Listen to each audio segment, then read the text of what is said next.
Esta é a segunda aula do curso Administração Estratégica, definindo, planejando e implementando a estratégia. Na primeira aula, você já entendeu a importância da estratégia nas organizações. Agora, na segunda aula, terá outras informações sobre este importante tema. Confira conosco. Pessoal, estamos iniciando a nossa segunda aula. Na primeira aula, terminamos apresentando um roteiro para o nosso planejamento estratégico, que vamos voltar a ver nessa transparência. Então, o nosso planejamento, ele começa com uma análise externa da empresa, para depois olhar a empresa internamente. Ou seja, nós olhamos o mundo e como o setor se comporta, e depois olhamos como a empresa vai se comportar internamente. Isso, na verdade, o que eu quero dizer é que o nosso planejamento ele é baseado numa ferramenta que já existe há muitos anos. É uma ferramenta da década de 70 e que está resumida nessa transparência a seguir. É uma análise SWOT.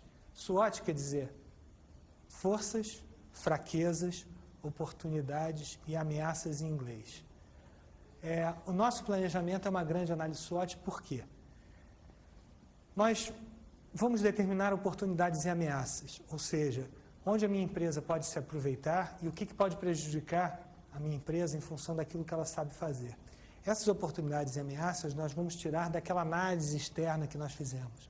Vamos fazer uma análise ambiental e uma análise do setor. Já as forças e fraquezas vêm daquelas atividades que nós vimos falando dos recursos, como os recursos da Gol. Então nós vamos determinar no que a nossa empresa se distingue e naquilo que ela também não é muito boa.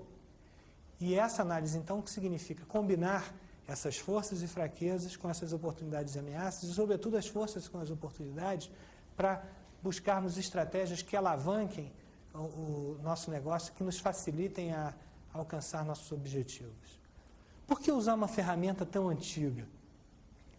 Uma ferramenta que nunca foi tão atual, gente. O Walmart é a empresa que talvez tenha mais se destacado nesses últimos 2 anos. É uma grande rede de supermercados americanas, contradiz tudo que a gente está acostumado a ouvir. É uma empresa que tem tijolo, que tem produto, não é uma empresa virtual. É uma empresa de secos e molhados, uma empresa que vende direto para o seu cliente. E é a empresa que tem maior destaque no mundo atualmente. E é uma empresa que planeja com análise SWOT, e planeja há muito tempo. A análise SWOT, então, é a grande ferramenta de planejamento. A nossa, embora nós tenhamos feito um roteiro que tenha utilizado uma sequência, que começa com análise externa, na verdade nós estamos nos preparando para buscar oportunidades e ameaças, para construirmos essa matriz e fazermos a análise que vai nos possibilitar examinar melhor nossos objetivos e nossas metas. Continuando então, vamos olhar uma transparência agora que mostra um dos aspectos importantes, que é a visão da organização. A visão e a missão da empresa são importantes. Chamamos isso de visão corporativa. A visão corporativa tem 2 componentes. Um componente é Yin, tá? Que é um componente de ideologia central, é a alma imutável, e um componente Yang, que é onde nós queremos chegar. Ou seja, ele muda, mas muda devagar. Para analisar a visão corporativa, existem diversas maneiras. Nós escolhemos um método de 2 professores, Collins e Porras, que está apresentado na transparência a seguir. Na metodologia desses professores, a visão corporativa está dividida em 2 componentes, ideologia central e visão propriamente dita. A ideologia central, que é imutável, corresponde aos valores da empresa e à missão da empresa, ou a razão da sua existência. E a visão são objetivos para uma vida ou a perspectiva de futuro. O que é essa visão? Essa visão, não a visão corporativa, mas a visão da empresa. A visão da empresa, como eu disse, são objetivos de uma vida ou perspectiva do futuro. É aquilo que o Ford viu naquela época, mas vocês viram também, ou observaram, que ao alcançar essa visão, o Ford não renovou a visão e a General Motors se aproveitou da própria estratégia da Ford para construir uma estratégia ganhadora e ultrapassar a Ford. A missão nós conhecemos bem, é aquele discurso que normalmente está nas paredes e a gente não guarda. Esse é o grande erro. Por que existe essa visão e missão? Na empresa pequena ela não existe dessa maneira. Na empresa pequena, a gente diz, opa, não vou fazer isso porque não é assim que o chefe quer. O patrão não idealizou a empresa para isso. O patrão não quer assim, não é assim que ele gostaria que fosse. Não é para isso que a empresa existe. A gente conhece bem porque nós estamos integrados, é uma coisa pequena. Mas na empresa grande, como é que nós fazemos isso? Empresa com milhares de pessoas, empresas como Petrobras, dezenas de milhares de funcionários e dezenas maiores ainda de funcionários terceirizados trabalhando, empresas como Votorantim, como tantas outras que estão aí pelo Brasil. Essas empresas precisam da visão e da missão para ajudar naquela sinergia que nós queremos, para que as pessoas tenham claramente na cabeça os objetivos para uma vida e qual é a razão da existência dessas empresas. Vamos olhar, então, um exemplo de missão e visão na próxima transparência. Essa é a missão das Furnas Centrais Elétricas. A missão da empresa é atuar como empresa no ciclo da energia elétrica, ofertando produtos a preços razoáveis e serviços adequados para melhorar a condição humana. Nessa missão de Furnas, está bem mostrado o objetivo de Furnas e é uma das componentes que está lá, da ideologia central, que é a missão. Esses objetivos é uma missão restrita, porque ela trabalha no ciclo da energia elétrica. Ela não trabalha em outros ciclos de energia. Se ela for trabalhar, ela vai precisar mudar essa razão de uma vida. Mas isso não foi para isso que Furnas foi criado. Foi criado para trabalhar com energia elétrica, e muito com a hidrelétrica, mas hoje ela já tem outras formas de energia que ela atua. É elétrica sempre. E ela diz ali melhorar o ciclo o desempenho da vida humana. Isso, então, passa a ser... Ela tem que ter uma empresa com responsabilidade social, que atue em benefício do meio ambiente. Ela não vai poder contradizer a sua missão. Isso orienta em muito a atividade dos seus executivos. Vamos ver, então, agora a visão de Furnas.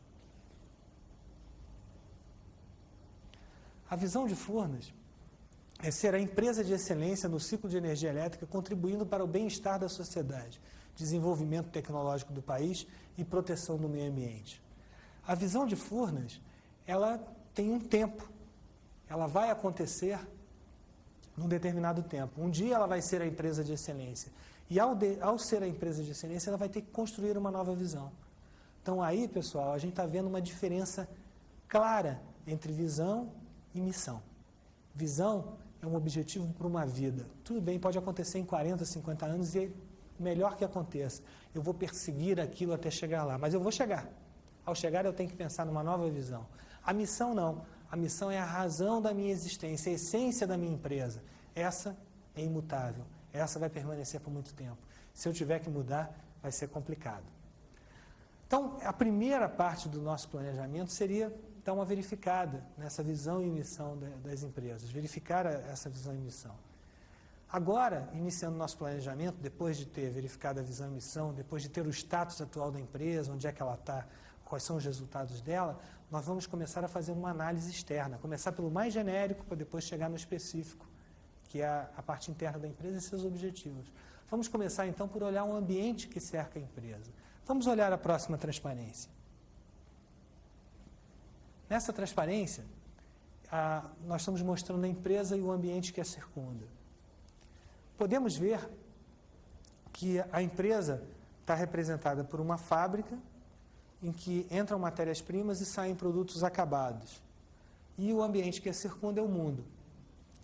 Nesse ambiente que a circunda, então, o que nós estamos querendo mostrar é que a empresa é um sistema aberto. Ou seja, a empresa ela não tem uma taxa de entrada de materiais e uma taxa de saída porque quer.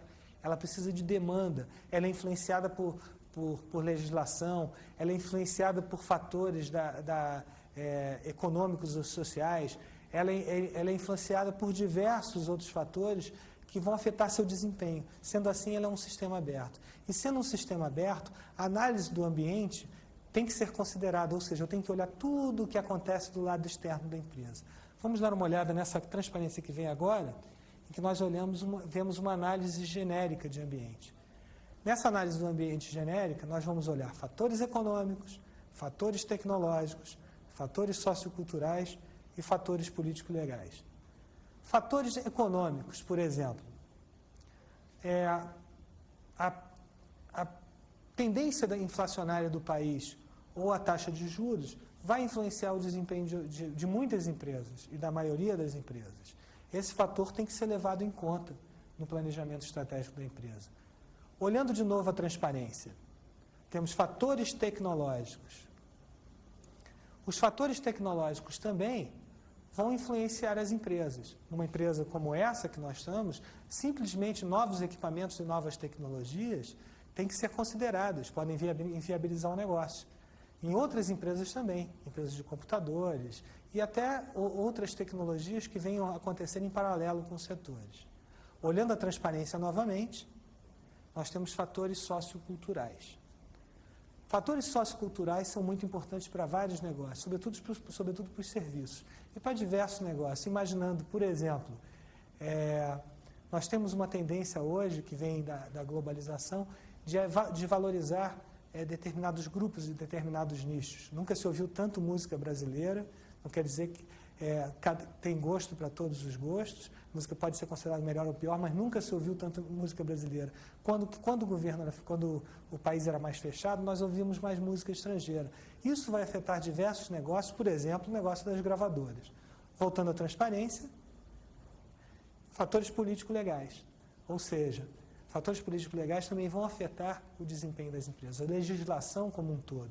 Por exemplo, um negócio de energia que nós falamos, de Furnas anteriormente, a existência de uma agência de energia, nacional de energia, afeta o negócio. No negócio de petróleo, da Petrobras, a ANP vai afetar.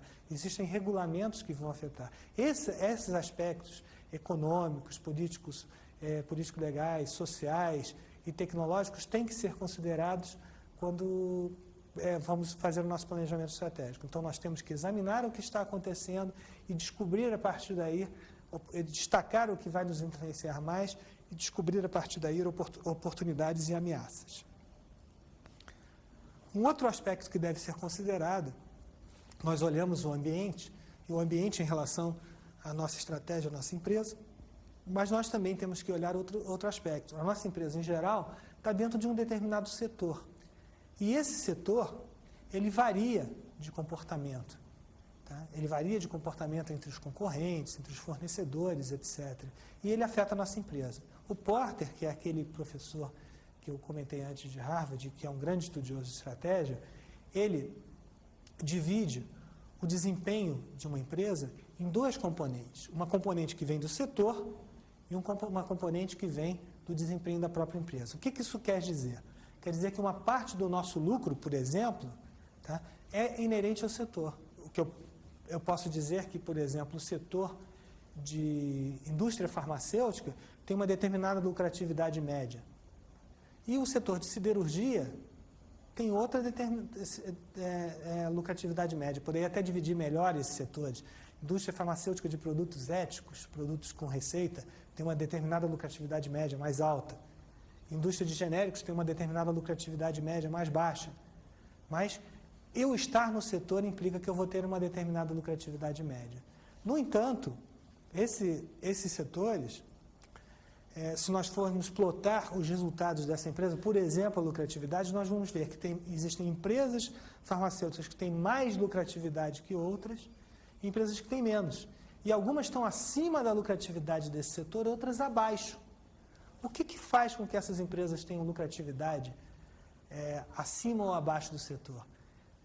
O que faz é que as atividades que elas desempenham fazem com que elas tenham um determinado comportamento em relação ao setor e fazem com que elas tenham uma vantagem competitiva em relação ao setor e, por isso, consigam essa lucratividade maior. Antes de examinar essas atividades, nós temos que examinar o setor para ver de que maneira esse setor compete, para verificarmos novamente oportunidades e ameaças em relação ao setor. Vamos olhar a próxima transparência. Porter chamou isso de análise da indústria, ou análise das 5 forças. 5 forças por quê? Ele diz que são 5 as forças que influenciam o setor. A rivalidade entre os concorrentes, que também é afetada pela ameaça de novos entrantes, pelo poder de barganha de fornecedores, pela ameaça de substituto e pelo poder de barganha de clientes. A ameaça de novos entrantes, por exemplo. Alguns setores têm mais facilidade de entrada de novos players no mercado do que outros. Por exemplo, na indústria de cimento, ficaria difícil entrar novos players, por exemplo. Por quê? Porque, primeiro, eu tenho uma instalação que é muito cara. O fato de eu ter uma instalação que precisa de muito dinheiro para investir, tá, faz com que que nem todas as pessoas sejam capazes de entrar nesse setor. Na indústria de cimento também, eu preciso estar próximo de uma jazida, eu tenho que ter uma jazida de calcário ali perto. Isso também vai criar algumas dificuldades de entrada no setor. No setor de auditoria, também tem algumas limitações. Por exemplo, eu tenho que seguir normas da CVM para entrar nesse setor. Então, esses são limitantes de entrada no setor. Então, se o setor ficar mais limitado, isso afeta, com certeza, vai afetar a sua maneira de se posicionar no setor e vai criar oportunidades e ameaças. Voltando à transparência, nós temos, por exemplo, poder de barganha de fornecedores. O poder de barganha de fornecedores é maior ou menor dependendo do setor. Por exemplo, em certas indústrias, por exemplo, na indústria indústrias que utilizam resinas e outras coisas assim, alguns insumos dependem de alguns fornecedores, são poucos fornecedores para fornecer insumos para todo o segmento. Isso cria um poder de barganha muito alto do lado do fornecedor. Tá? E ao criar um poder de barganha do lado do fornecedor, cria limitações de competitividade pelo lado da empresa. Isso vai criar algumas oportunidades e algumas ameaças. Voltando à transparência novamente, nós temos rivalidade entre concorrentes. A rivalidade entre concorrentes, ela é maior ou menor dependendo de vários fatores. Por exemplo, dependendo da quantidade de concorrentes no mercado, dependendo se eu tenho um concorrente líder no mercado, e também vai determinar oportunidades e ameaças. Voltando à transparência, poder de barganha dos clientes. O poder de barganha dos clientes pode ser maior ou menor também. Por exemplo, se eu tiver um cliente que compra muito, o poder de barganha dele passa a ser grande em relação à empresa. Voltando à transparência, ameaça de substitutos. A empresa pode ter alguma coisa que seja substituto. No caso, por exemplo, podemos considerar eventualmente as empresas, a educação à distância, como eventual substituto da educação presencial. É claro que as empresas procuram se posicionar para atenuar isso, para trazer para perto, etc. Mas são substitutos. O substituto clássico que a gente dá como exemplo é manteiga e margarina. Um implica no desempenho do outro. Nós vamos parar por aqui esse bloco e voltamos no próximo bloco para resumir um pouco mais as 5 forças de Porter e continuar os nossos passos para o planejamento estratégico. Obrigado.